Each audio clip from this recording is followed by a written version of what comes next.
నమస్తే, నేను మీ Gopi. Welcome back to our channel. ఈరోజు ముందు వచ్చేసరికి సీనియర్ జర్నలిస్ట్ జగదేవ్ గారు ఉన్నారు. సార్ నమస్తే. సార్ నమస్తే సార్, మహారాష్ట్ర పోలీసులు తమన్నా గారికి నోటీసులు ఇవ్వడం జరిగింది. అదేవిధంగా రేపు ఎల్లుండో అరెస్ట్ చేసే అవకాశాలు కూడా ఉన్నాయంట. అసలు ఆమె ఏం తప్పు చేస్తుంది సార్? ఇది ఐపీఎల్ మ్యాచ్లో తతంగం ఏదో నడుస్తుంది. అంటే వాస్తవానికి ఒకప్పుడు మ్యాచ్లు అంటే star sports, ESPN, 10 star live ఇలా ఉండేవి కదా. సోనీ ఇట్లా ఉండేవి. సోనీ మ్యాక్స్, సెట్ మ్యాక్స్ అనేవారు. కానీ ఇప్పుడు మ్యాక్సిమం ఇండియాకి సంబంధించిన మ్యాచ్లు ఏవి కూడా న్యూస్ 18 వాళ్ళే తీసుకుని కవర్ చేస్తున్నారు. ఒక ఐపీఎల్ ఒకటే స్టార్ ఉన్నట్టుంది నాకు తెలిసి. అయితే ఇప్పుడు ఈ న్యూస్ 18 కూడా రిలయన్స్ వాళ్ళది అనుకుంటా, జియో వాళ్ళది. సో ఈ న్యూస్ 18 సంబంధించిన వాళ్ళు ఆ హక్కులు, ఐపీఎల్ హక్కులు తీసుకున్నప్పుడు ఫెయిర్ ప్లే అని ఒక ఈ యాప్ దాని ద్వారా లైవ్ని స్ట్రీమింగ్ ఇస్తుంది. అంటే ఇప్పుడు చూసారా, మనకి ఆడియో ఫంక్షన్స్ అవుతుంది, లైవ్ అవుతాయి. లైవ్ అయినప్పుడు కొన్ని ఛానల్స్, TV9, ఎన్టీవీ అట్లా ఏవో ఛానల్స్ స్ట్రీమింగ్ చేస్తుంటాయి. అలా అవి చేసినా కూడా దాన్ని మళ్ళీ కొంతమంది దాన్ని ఏమైనా MCR వాళ్ళు అంటారు, మాస్టర్ కంట్రోల్ ప్యానల్ వాళ్ళు ఏం చేసి కొద్ది శాటిలైట్ వెళ్తున్న వేస్ పాస్ అవుతున్న డ్రాగ్ చేసి వాళ్ళు ఏదో సెట్టింగ్ మన హైక్ చేసే టైప్లో సిగ్నల్స్ హ్యాక్ చేశారు, హ్యాకింగ్ టైప్లో అలా చేసి వీలేస్తారు. అందుకే వాళ్ళు తెలుగుగా ఏం చేస్తారంటే వాటర్ బగ్గేస్తారు, ఎక్స్క్లూజివ్లీ సమ్ ఛానల్ పేరు ఎక్స్క్లూజివ్ అని చెప్పేస్తారు. సో అట్లాగా వేసుకునేటప్పుడు ఎవరైనా వాడితే అప్పుడు వాడి మీద కేసు వేయచ్చు అనే ఉద్దేశంలో అట్లా వేస్తారు.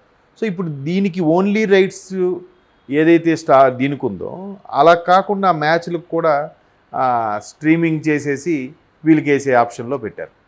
సో దాని ద్వారా ఫెయిర్ ప్లే సంథింగ్ యాప్ ద్వారా చాలామంది వీక్షించడం ఏమవుద్ది, అసలు దగ్గర వీక్షించాల్సింది పోయి ఇక్కడ వీక్షించినందుకు వీళ్ళకి నష్టం వాటిల్తుంది కదా. అంటే సింపుల్గా చెప్పాలంటే పైరసీ అండి. పైరసీ ఏంటంటే ఇప్పుడు మంచి క్వాలిటీ ప్రింట్ రావాలంటే ముందు థియేటర్కి వెళ్ళి చూడాలి. అప్పటికి మళ్ళీ కూడదంటే హాట్స్టారో, నెట్ఫ్లిక్సో ఏవో ఉంటాయి కదా, వాటిలో మనం స్ట్రీమింగ్ చేసి చూసుకుంటాం. బట్ వాటిలో వచ్చిన కూడా కాపీ పేస్ట్ చేసేసి కొన్ని ఉంటాయి ఛానల్స్, ఆ ఛానల్స్కి వెళ్ళి డౌన్లోడ్ చేసి మంచి క్వాలిటీ ప్రింట్ తెచ్చుకొని చూసుకుంటుంటారు. సో అట్లాంటిది ఎన్నిసార్లు వాళ్ళు లాక్ చేసినా కూడా వాళ్ళు ఐపీ అడ్రస్ మార్చేసి మళ్ళీ కొత్తది ఇంట్రొడ్యూస్ చేయడం గట్రా చేస్తుంటారు. సో ఇప్పుడు తమన్నా గారికి ఎందుకు ఇచ్చారంటే దీని సంబంధం ఫెయిర్ ప్లే సంబంధించి మేబీ అందులో ఆవిడకి రైట్స్ ఉన్నాయా లేదా ఫెయిర్ ప్లే సంబంధించి మేబీ అంబాసిడరా క్లారిటీ లేదు. కానీ సో ఆమె ద్వారా ఛానల్ దీనికి అవుతున్నారు కాబట్టి ఆమెకు ముందు సమన్లో పంపించారట. మీ రేపు 29న ఎప్పుడు హాజరు కావాలని కూడా పెట్టారు. అప్పుడు కానీ హాజరు కాకపోతే మళ్ళీ అప్పుడు అరెస్ట్ వారెంట్ ఇష్యూ చేసే ఛాన్సెస్ ఉంది. కానీ బట్ సహజం, ఇప్పుడు ప్రతి ఒక్కరు కూడా ఫోన్లో చూసేస్తున్నారు. ఏదో ఒక పర్టికులర్గా ఒక IP అడ్రస్ దాన్ని హ్యాక్ చేసి ఎవడో ఒకటి పెడితే ఆ ఫ్రెండ్ ఏం అరే దీన్ని నా దానికి వస్తుందిరా, ఎలా వస్తుందిరా అంటే నాకు ఆ పాత అడ్రస్ పెట్టంటే పాత అడ్రస్ పెడతాడు, ఆ IP నెంబర్ ఏదో చెప్పి నోట్ చేసుకొని వాడు ఫోన్లో కూడా చూసుకుంటున్నారు. ఇలా ఓడి కూడా స్ప్రెడ్ అయిపోతుంటారు. అలా స్ప్రెడ్ అయినప్పుడు వాళ్ళకి ఏం తెలుస్తుందంటే మా ఛానల్లో డైరెక్ట్గా పర్టికులర్గా చూడట్లేదు, లేదా ఏదైతే DTH ద్వారా అంటే కేబుల్ కాకుండా DTH ద్వారా ఏవైతే ప్లే అవుతున్నాయో ఆ DTH వాళ్ళు కూడా కొంత వాళ్ళకి పే చేస్తారు కదా. అలా పే చేసుకున్నప్పుడు వాళ్ళకి అంత స్ట్రీమింగ్ కానీ లేదంత అంతమంది చూస్తున్నారనే వ్యూస్ కానీ రేటింగ్ కానీ రాకపోతే వాళ్ళకి మళ్ళీ నష్టం. వాళ్ళకి యాడ్స్ రెవెన్యూ జనరేట్ అవ్వదు ఎవరు, వాళ్ళు కూడా ఇవన్నీ ప్రాబ్లమ్స్ అవుతాయి. కాబట్టి అల్టిమేట్గా ఎవరైతే దాని రైట్స్, డిజిటల్ రైట్స్ కొనుక్కొని ఉంటారో వాళ్ళకి నష్టం వాటిల్లే అవకాశం ఉంటుంది. కాబట్టి వాళ్ళు కేసు వేస్తారు.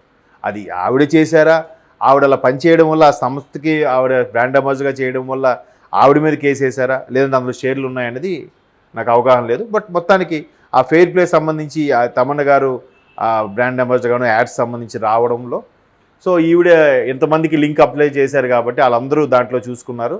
అసలు వాళ్ళకి నష్టం వాటిల్లే అవకాశం ఉంది. కాబట్టి ఇప్పుడు అంతా మరి మార్కెటింగు, రెవెన్యూ అంతా కూడా యాడ్స్పే మెయిన్ కదండి.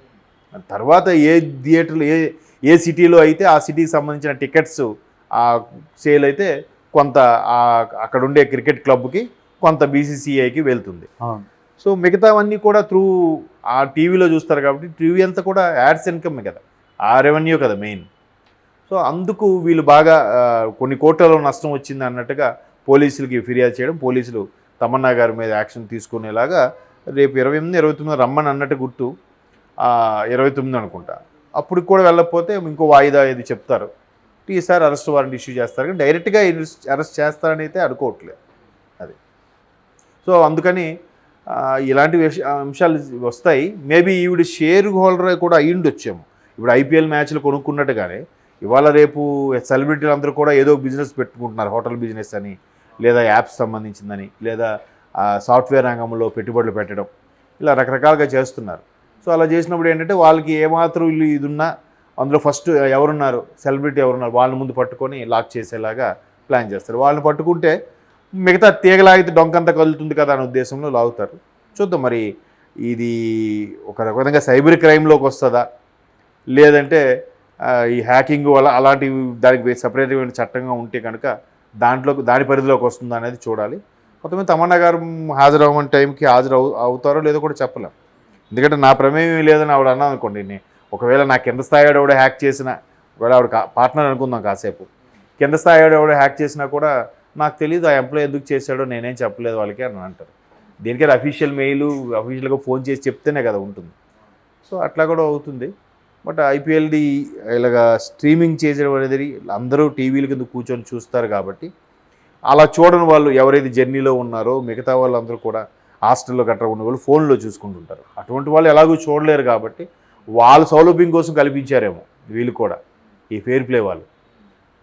మొత్తం మీద అదేదో అంటారండి, శతకోటి దరిద్రాలకి అనంతకోటి ఉపాయాలు అన్నట్టుగా ప్రతి ఒక్కటి ఏది కనిపెట్టినా దానికి తగ్గట్టుగా మళ్ళీ ఎవడో కూడా కీ పాయింట్ కొనుక్కోవడం, లాక్ ఓపెన్ చేసే పాయింట్ కొనుక్కోవడం, దాన్ని మళ్ళీ జనాల్లోకి రిలీజ్ చేసేయడం, అట్లా చాలా సందర్భాలు జరుగుతున్నాయి కూడా.